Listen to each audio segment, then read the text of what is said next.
Good morning students. बच्चों आज हम क्या पढ़ने वाले हैं आपकी प्रैक्टिस से सॉरी एक्सरसाइज 5.2। ठीक है, आज हम अपनी 5.2 देखने वाले हैं।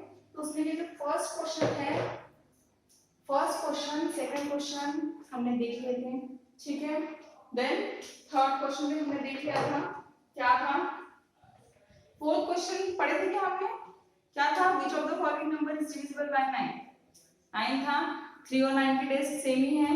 क्या करते हैं? नंबर की सम देखते हैं। अगर नंबर की सम इज डिविजिबल बाय 9 है, it means it is divisible, it taste for 9। ठीक है, बोलते हैं हम ऐसा। तो वो क्या करना है आपको सिर्फ कि जो भी आपको नंबर दिया है उसके सारे डिजिट के सम कीजिए। ठीक है, अगर वो डिविजिबल बाय 9 है तो we can say that it is divisible by 9। Okay, चलो अब नेक्स्ट क्वेश्चन क्या है? क्वेश्चन नंबर 5, इफ 6 to x is divisible by 2, अगर 6 to x is divisible by 2 है, then and x is digit, x क्या है? मतलब डिजिट है। ठीक है, एक डिजिट है मतलब। तो क्या what are the possible values of x?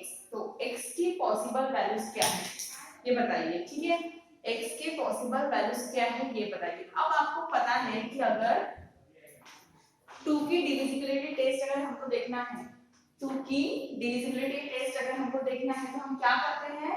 हम देखते हैं कि लास्ट डिजिट क्या होना चाहिए। एक तो 0 होना चाहिए, 2 होना चाहिए, 4 होना चाहिए, फिर 6 होना चाहिए। ठीक है ना, ये देखते हैं हम। तो यहाँ पे क्या है? कुछ भी नहीं है। यहाँ पे 6 है, यहाँ पे 2 है। तो हम डायरेक्टली लिख सकते हैं we know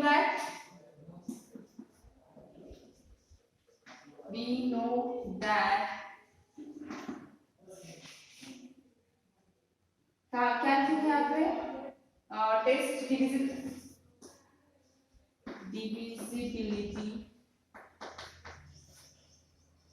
for by 2, divisibility by 2, x की वैल्यू चाहिए हमको 0, 2, 4, 6 और 8। This is the possibility. One line का आंसर है। आपको सिर्फ क्या बोला है? What is the possible value of x? तो x की वैल्यू लेंगे 0, 2, 4, 6, 8। सिंपल है, मतलब इनमें से कुछ भी अगर प्रूव करते हो तो वो डिविजिबल किससे होगा? 2 से होगा। अगर 0 प्रूव करते हो तो होगा ना, अगर 2 डिवाइड किया इससे तो होगा। ठीक है, देन अगर 2 के दो यहाँ पे x स्क्वायर अगर 2 पुट करते हैं तो वो भी होगा। देन 4 पुट कर दो तो भी होगा, और 6 और 8 ये सारी वैल्यूज अगर हम पुट करते हैं तो वो डिविजिबल बाय 2 होगा। ठीक है, then we see next question. Next question क्या है? नेक्स्ट क्वेश्चन क्या है आपका? 7 6x is divisible by 3. 7 6x is divisible by 3. अब मुझे बताइए कि 3 की डिविजिबिलिटी टेस्ट क्या है? 3 की डिविजिबिलिटी टेस्ट क्या है? क्या करते हैं हम? जो नंबर है उनके सारे जो डिजिट्स है, ठीक है, उनकी जो सम करते हैं वो सम डिविजिबल बाय 3 है। अब मुझे यहाँ पे देखिए, बताइए ये 7 है, ठीक है, ये 6 है। 6 प्लस 7 कितना हुआ? ये 13 हुआ, मतलब 7 प्लस 6 इज इक्वल टू 13। ठीक है, ये हुआ। Then 13 plus x is equal to क्या आएगा? तब बोलेंगे कि डिविजिबिलिटी टेस्ट है। क्या आ सकता है? देखो 13 अगर 1 ऐड करते हैं x की जगह 1 ऐड करते हैं तो 14 आएगा। क्या 14 को मतलब 3 से अगर हम डिवाइड कर सकते हैं क्या 14 को? नहीं कर सकते ना, नहीं कर सकते। इट मींस 1 तो नहीं आएगा। देन अगर x की वैल्यू रखते हैं 2 रखते हैं तो 15 आएगा, 15 आएगा। सो x की वैल्यू कितनी है यहाँ पे? 2। ठीक है, अगर x की वैल्यू हम 2 रखते हैं तो वो डिविजिबल बाय 3 रहेगा। और क्या पुट कर सकते हैं? और क्या पुट कर सकते हैं हम यहाँ पे? 3 8 पुट कर सकते हैं, नहीं 5 पुट कर सकते हैं, तो क्या आएगा? 18 आएगा। अगर हम यहाँ पे 5 पुट करते हैं, अगर हम यहाँ पे 5 पुट सो 7 प्लस 6 कितना हुआ? 13, 13 प्लस 5 18। 18 होता है क्या डिविजिबिलिटी? 3 के टेबल में 18 आता है। 18 बोल सकते हैं डिविजिबिलिटी, आप बोल सकते हैं ना। सो वहां पे 5 ही आएगा। इस तरीके से आप कैलकुलेट कीजिए कि क्या क्या नंबर और आ सकते हैं, क्या क्या पॉसिबिलिटीज हम ले सकते हैं, ठीक है। x की वैल्यू हम क्या क्या कंसीडर कर सकते हैं। ओके, देन समझ में आया ये। तो हमने क्या किया, पहले तो इसकी एडिशन करना। अगर सम है तो एडिशन क्या है, डिविजिबिलिटी की, उनकी सम जो है वो 3 की डिविजिबल आनी चाहिए। तो हमने सम लिखा, पहले तो हमने 7 + 6 किया, क्या आया 13 आया। फिर 13 में हम क्या ऐसा ऐड कर रहे हैं जो 3 के डिविजिबल में हो, ठीक है। तो पहले तो 15 करेंगे, फिर 18 अगर आता है तो 18 देखते हैं, उसके बाद जो आता है वो हम देखेंगे। ओके, तो ये क्वेश्चन आपको समझ में आया। तो इनमें से जो बाकी रिमेनिंग 2 क्वेश्चन हैं वो आपको करने हैं, ठीक है। क्या है क्वेश्चन, क्या है question, if 65y is divisible by 9 and y is digit, what are the possible values of y? क्या बोला है, क्या बोला है, 65y is divisible by 9।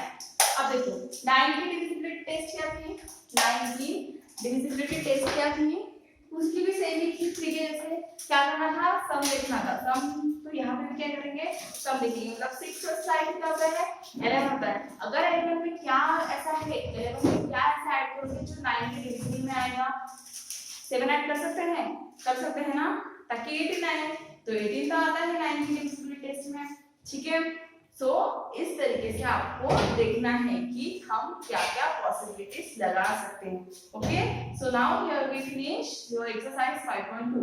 Okay, so next we see puzzles. अब पजल क्या होते हैं, जिसको मराठी में कोड़े बोलते हैं, कोड़ा समझता। सो नंबर पजल, ठीक है। तो हम लिखेंगे पजल क्या होते हैं। देखो पजल का रूल क्या बोला है, वहां पे पजल का रूल क्या बोला है, पजल का रूल है, पहले तो हम पढ़ लेते हैं क्या बोला है। There are 2 basic rules to solve a number puzzle। क्या है, 2 बेसिक रूल है नंबर पजल सॉल्व करने के। फर्स्ट है, each letter in a puzzle must stand for just one digit। मतलब कोई भी जो लेटर होगा, जैसे कि देखिए आप A है, यहाँ पे A है, वहाँ पे B C, ठीक है। तो ये जो कुछ भी है, क्या है, वो जो लेटर है वो किसके लिए रहेगा, सिर्फ एक, जस्ट वन डिजिट। मतलब यहाँ पे आएगा तो 2 आएगा, 3 आएगा, 4, बट एक सिंगल डिजिट आएगा, ठीक है। जैसे 27 17 ऐसे नहीं, 2 डिजिट नंबर नहीं, एक डिजिट नंबर आएगा, मतलब 1 डिजिट नंबर आएगा, ठीक है। So this is your first rule. And क्या बोला है, each digit must be represented by just one letter. और कोई भी, जैसे क्या बोले, एक अगर लेटर है तो वो 1 डिजिट से ही डिनोट होगा, और अगर एक नंबर है तो वो एक ही डिजिट से डिनोट करेंगे। Then the first digit of the number can not be 0। और कभी भी जो फर्स्ट डिजिट है, जैसे कि अभी ये टर्म है, ठीक है, तो ये b है, ये कभी 0 नहीं रहेगा। क्यों, क्योंकि अगर हम फॉर एग्जांपल बताते हैं, हम अगर 25 लेते हैं, ठीक है, तो ये 25 लेंगे तो इट मींस ये a हो गया और ये b हो गया, ठीक है। और 0 लेना है तो यहाँ पे लेंगे, जैसे c कहेंगे या फिर कुछ भी कहेंगे। पर ये जो 0 है ये कभी भी आगे नहीं रहेगा। अगर आगे रहेंगे तो हम क्या बोलेंगे, 25 बोलेंगे ना, बट ये आगे नहीं रहेगा, ताकि हम, जैसे हमने यहाँ पे कोई डिनोट कर दिया, जैसे हमने यहाँ पे कुछ डिनोट कर दिया और यहाँ पे 0, तो ऐसा नहीं रहेगा। मतलब 0 कभी भी आगे नहीं आएगा। समझ में आई बात, ठीक है। तो चलिए हम कुछ प्रॉब्लम देखते हैं आपके एक्सरसाइज के। एग्जाम का प्रॉब्लम तो आप कर लोगे खुद से। चलो हम क्या करते हैं, आपकी प्रैक्टिस से 5.3 और 5.3 के ये कुछ क्वेश्चन है। क्वेश्चन फर्स्ट के, find the values of letter in the following. बोला है हमको, क्या बोला है, जो लेटर्स है उनकी वैल्यू फाइंड आउट करनी है, ठीक है। सो ये हमारा फर्स्ट क्वेश्चन है और ये शायद से लास्ट क्वेश्चन है, ठीक है। अब देखते हैं हम क्या है, यहाँ पे बोला है नंबर पजल हमको सॉल्व करने हैं और एक ही, यहाँ पे तो एक ही वैल्यू, यहाँ पे बी की वैल्यू फाइंड आउट करनी है, ठीक है। चलिए अब सॉल्व करते हैं। अब मुझे बताइए यहाँ पे क्या है, एडिशन है और कुछ नंबर दिए हैं जिनमें से कुछ क्या है, लेटर्स है। अब देखिए यहाँ पे क्या बोला है, ये a है, ठीक है, a + 4, मतलब क्या बोलेंगे, a + 4 क्या दिया है हमको, 4 दिया है, ठीक है। सो हम क्या कर सकते हैं, हम एक तो हम एक की वैल्यू 0 पुट करेंगे तो ये 4 आएगा, ठीक है। ठीक है ना, तभी 4 आएगा। पहली तो कंडीशन ये भी है हमको, अगर a की वैल्यू 0 पुट कर दिया, नहीं आपको ये भी नहीं समझ आ रहा तो सिंपल बताते a प्लस 4 कितना है, 4 है, ठीक है, सिंपल बताते हैं, सिंपल, टेंशन नहीं लेना, बिल्कुल देखना, a plus 4 is equal to 4 है। अब क्या करना है, a की वैल्यू फाइंड आउट करनी है, तो हम a इज इक्वल टू 4, ये प्लस से उधर जाएगा minus, is equal to 0, so a की वैल्यू कितनी होती है, 0, हो गया फाइंड। कितना इजी था, कुछ अलग है नहीं है, बहुत ही इजी है। देन क्या करेंगे, 7 प्लस 1, ये तो यही से हमको पता लग रहा कि 7 प्लस 1 कितना आएगा, 8 आएगा, तो हम क्या लिखेंगे यहाँ पे, नेक्स्ट क्या लिखेंगे, 7 plus 1 is equal to b, ठीक है, so b is equal to 7 plus 1 8, तो ये हमको b की वैल्यू मिल गई, ठीक है, ये हमको a की वैल्यू मिल गई। देन 3 प्लस 2 5, वो तो लिखा है, उसके बारे में हंड्रेड करनी नहीं है, तो बहुत ही इजी है, कुछ है अच्छी, मतलब बहुत ही ज्यादा कवरिंग टॉपिक है, बहुत इजी है, क्योंकि हमारा जो चैप्टर है वही है प्लेइंग विद नंबर, मतलब हम नंबर के साथ खेल रहे हैं, हम उसके पजल्स देख रहे हैं, हम कुछ नंबर्स देख रहे हैं, ठीक है, so it is very interesting for us, okay. So वहां पे हमने a और b की वैल्यू फाइंड आउट की, आपको समझ में आया। अब देखते हैं नेक्स्ट क्वेश्चन देखते हैं, इसको मिला लेते हैं, नेक्स्ट क्वेश्चन देखते हैं क्या है, यहाँ पे क्या है, यहाँ पे भी वैसे ही पैरेलल है, बस ये माइनस वाला है, इसलिए हम ये प्लस वाला लेंगे, अब एक माइनस वाला लेंगे, और बाकी के लेने आप करेंगे, ठीक है। सो क्या करेंगे यहाँ पे, 9 माइनस 3, अब देखिए क्या करेंगे, 9 माइनस 3 इज इक्वल टू 6 है, नहीं समझ में आ रहा, 9 में से क्या माइनस करेंगे जो 6 आया, से याद होना चाहिए हमको, वैसे ये 9 में से कुछ माइनस करते हो तो 6 आता है, तो 3 माइनस करते हो तो 6 आता है ना, क्योंकि 6 प्लस 3 क्या होता है, 9 होता है, ठीक है, अगर 9 में से 3 माइनस करते हो तो 6 आता है, ओके डन। बट आपको नहीं हो रहा हो तो आप ऐसे सॉल्व कर सकते हैं, आप ऐसे सॉल्व कर सकते, देख सकते हैं, तो यह 9, ये प्लस में इधर आएगा माइनस 6, और ये उस साइड आएगा c, so c is equal to 9 minus 6 3, this is your answer, कितना इजी है, बहुत इजी है, कुछ है। और a minus 2 देखते हैं नेक्स्ट क्या है, a minus 2 is equal to क्या बोला है, 3, अब a की वैल्यू फाइंड आउट करनी है, a is equal to ये माइनस का है उस साइड लेके जाएंगे, प्लस में आएगा, 3 plus 2 is equal to 5 and here a is equal to 5, समझ में आई बात। नेक्स्ट क्या करेंगे, 3 minus b is equal to 1, it means b is equal to 3 minus 1 is equal to b, ठीक है, बराबर है, समझ में आ रहा, b is equal to 3 minus 1 2, this is your value of a b c, कितना इजी है, बहुत ही ज्यादा इजी है, और बहुत ज्यादा कवरिंग है, ठीक है, इतनी इजी प्रॉब्लम तो हम लेंगे नहीं आपको, बट आप पूरा प्रैक्टिस कीजिए, ठीक है। चलो अब नेक्स्ट क्या है, ये समझ में आपको, नेक्स्ट है find the values of the letter in the following. अब सेम क्वेश्चन है, कुछ है नहीं, लेटर की वैल्यू फाइंड आउट करें, पर यहाँ पे क्या है, मल्टीप्लाई का साइन है, मतलब मल्टीप्लिकेशन के फॉर्म में है, पहले तो हमने देखा कि एडिशन और सब्ट्रैक्शन के फॉर्म में था, अभी है मल्टीप्लिकेशन, ये बिटा है, देखो मल्टीप्लिकेशन के फॉर्म में है, मल्टीप्लिकेशन फॉर्म में कैसे करना है, क्या क्वेश्चन है, बी सी ए इंटू सी और कुछ किया है 1395, ये भी बहुत इजी है, ये तो आपको ये भी आप खुद ही कर लोगे, कुछ नहीं, यहाँ पे देखते हैं a इंटू 3, ठीक है, मतलब a इंटू 3, अब देखिए a इंटू 3 करना है हमको, अब बट ऐसे करना है, ऐसे नंबर लेना है कि जिसके लास्ट डिजिट में 5 है, अब बोलिए 3 1 3 3 2 6 3 3 9, ठीक है, 3 4 12 3 5 15, ठीक है ना, तो लास्ट डिजिट क्या आएगा, जब तक कि आप उसे देखिए लास्ट डिजिट क्या आता है 15 आता है, अगर हम बोलते लास्ट डिजिट 15 आता है, ठीक है, ठीक है, तो क्या है लास्ट, क्या बचा यहाँ पे 5 बचा, कैरी 1 रहा, ठीक है, बराबर है। यहाँ पे कितना आएगा, यहाँ पे कितना आएगा, समझ में आया आपको? आपको समझ में आ रहा है क्या? देखिए फिर से बता दो, a इंटू थ्री, तो क्या किससे ऐसे मल्टीप्लाई कर सकते हैं जिससे लास्ट डिजिट 5 है? अगर हम 5 से मल्टीप्लाई करते हैं, 5 into 3 15, लास्ट डिजिट 5, 1 कैरी, ठीक है, 1 कैरी आया, तो हम एक कैरी करेंगे 5 लिखेंगे, एक कैरी लिखेंगे हमको, देन 3 into c, 1 कैरी है ये भूलना नहीं, 3 into c क्या करेंगे, जैसे कि 3 into 3, अब देखिए c into 3 क्या है, क्या बोला है, c into 3 अगर आता है तो वो 9 आता है, ठीक है, तो क्या ऐसा करेंगे कि 3 into c 9 आएगा, बताइए, 3 1 जा 3, तो 1 ऐड किया तो 9 आता क्या, नहीं आता, 3 2 जा 6, 1 ऐड किया तो 9 आता क्या, नहीं, देन 3 3 जा 9,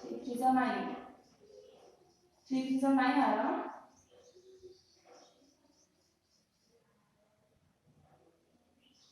3 1 जा 3, 3 3 जा 9, एक मिनट, कुछ तो भी correction,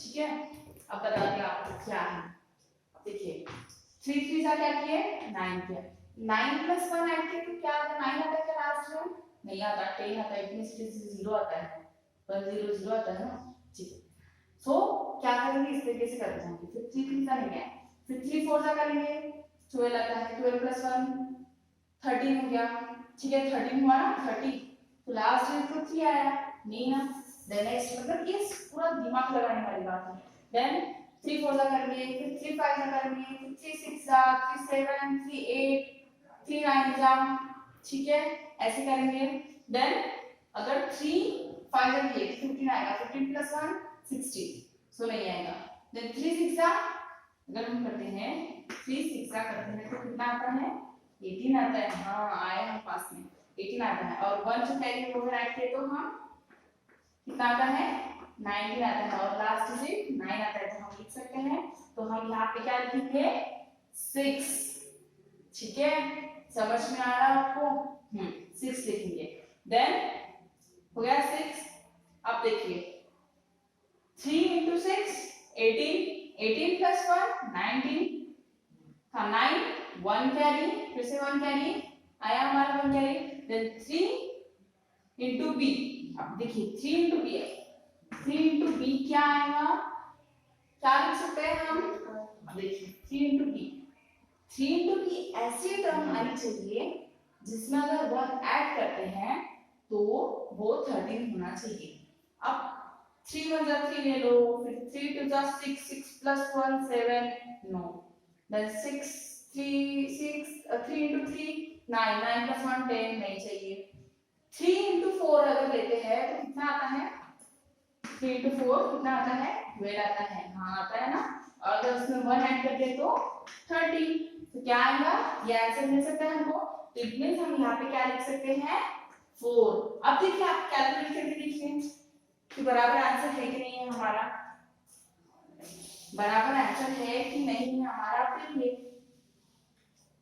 5 into 3 15, 5 1 carry, 6 into 3 18, 1 carry add किया 19 आया, 9 यहाँ पे लिखा, 1 carry, 4 into 3 12, 12 plus 1 13, so this is your answer।